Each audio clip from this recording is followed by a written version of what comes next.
So I have to ask the question, is there such a thing as the perfect cup of tea? If you don't know me, hi, my name is Steffi. I am a tea sommelier in training, and I have to say, no, I don't think there is such a thing as the perfect cup of tea. Let me explain why. So, tea is one of those things that you can never replicate. You're never going to have the exact same amount of tea. The water's not going to be exactly the same temperature. It's not going to steep for the exact same amount of time. Another thing to consider is that tea leaves themselves change based on the harvest, the season, the weather. No two batches of tea that you get are ever going to really taste the same. Really, every cup of tea is a little imperfect because it's never quite right. Now, we can get really close, we can have guidelines, but in terms of the perfect cup, I really don't think it exists. So basically there are different components in which you have to keep consistent to have a subjective experience with tea. Subjective? To have an objective experience with tasting tea. So the first objective is how much tea you're actually using. Now, a lot of tea companies will say to use like a measuring scoop, like a teaspoon or like a scoop that they provide of some sort. You're creating a lot of variables based on that because one morning you might scoop a level scoop and another morning you might scoop a heavy scoop. You really just don't know. And then the other component is like how much water you're actually using. Are you using 12 ounces or are you using a little bit more and closer to 16 ounces? Because the less water you use, the more concentrated the tea will be. If you use more water, then it's going to be a little bit more diluted. So like, you see what I'm saying? So my experiment this morning consisted of using the instructions from the tin versus what I've been using in tea tastings. And they are a little different. So here's how they're different. I will say the thing I don't recommend is using tea bags. And there are a few reasons I don't recommend tea bags because there is like a more probable chance that those tea bags will leach microplastics into your tea. And we just don't need that. So the instructions on the back of the tin were to use 1 teaspoon per cup, which is 8 ounces, and to wait 5 minutes. While in a tea tasting, they ask us to weigh 2 grams of tea and use 6 ounces of water and to wait 4 minutes.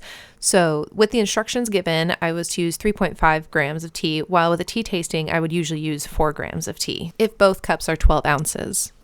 Another recommendation is to not use like tea balls or anything that like constricts tea from expanding because you're really losing out on a lot of flavor that the tea has to offer. So using teapots or other methods that allow the tea leaves to expand fully, like tea strainers that you can put in a mug or using a gaiwan, you're going to get just like a better overall tea experience, I think. So after trying both cups, I did come to the conclusion that the tea from the tea tasting measurements tasted a little bit better. And I realized that it came down to the extraction and the concentration of the tea. So with 4 grams of tea, there were more leaves releasing flavor compounds into the water. Even with the slightly shorter steeping time, the higher leaf to water ratio allowed for a more concentrated brew, enhancing its depth and complexity. While on the other hand, the 3.5 gram cup brewed longer and its flavor had more time to balance out, leading to a lighter and more delicate profile.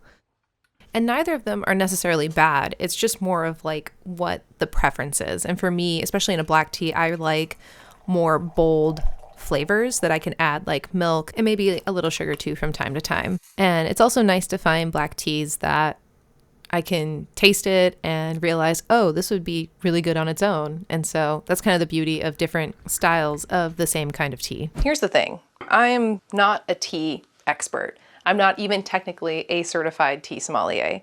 This is just stuff that I have picked up along the way that have helped me enjoy tea. That have helped me enjoy tea so much more as a consumer, and being able to share that with people to help them figure out what they like about tea. You know, I think we could use more tea drinkers in the world, personally. I know when I drink tea, I feel a lot more just like woo-saw. Don't be discouraged. Tea is a very large industry. There's so many different kinds of tea, and sometimes it's hard to know where to start. And I think starting with something really simple will lead you down the path that you need to take. So if you enjoy black tea, take the time to like understand different kinds of black tea. Like, why does an Indian black tea taste different than a Chinese black tea? So there are ways in which you can experiment with tea to figure out what works best for you, because you can go from either being really bold or you can go to being really delicate. And that's kind of the beauty of the spectrum, is that you can really figure out where you land on that. And you can like everything, or you can like just a certain thing. There's no wrong answer, especially in like when you're doing a Gung Fu Cha ceremony. Like, you don't really measure necessarily. You don't measure like how much water you're putting in. You don't measure the tea that's going in the gaiwan. It's just, you're putting it in there and you're enjoying sharing it with people. And that's the most important thing. At least that's what I enjoy, is sharing tea with people. And now I have like, I was able to introduce tea to some friends, and now like they ask me questions about tea, or like they're really into tea, and we have like times where we meet up and we just like share the tea that we've collected. It's just so beautiful. Yeah, I think that's pretty much it.